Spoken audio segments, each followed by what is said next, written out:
Ежегодно на базе Якутского медицинского колледжа проходит республиканская олимпиада по профессиональному мастерству среди учащихся среднего профессионального образования.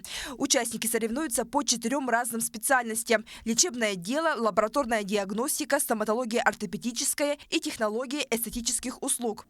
В этом году после отборочного этапа финал прошли 21 будущий медик, в том числе 4 из городов Алдан и Нерюнгри. Олимпиада проходит в 3 этапа. Первое – это тестирование по специальностям. Второе – аудирование на знание иностранного языка. В нашем случае это английский язык. И практическая часть, где студенты показывают, что умеют на сегодняшний день.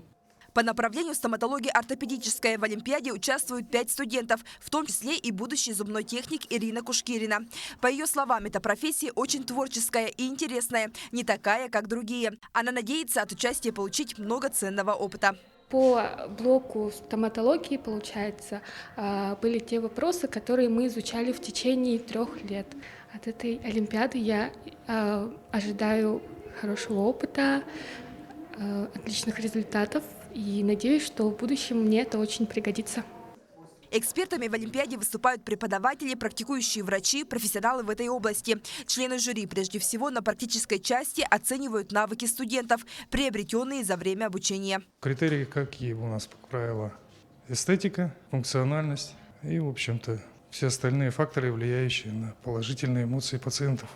Как отмечают участники, они упорно готовились к Олимпиаде, учили теорию и на практике решали задачи. По направлению лечебное дело студенты проводят медицинский осмотр, а также накладывают швы на манекен.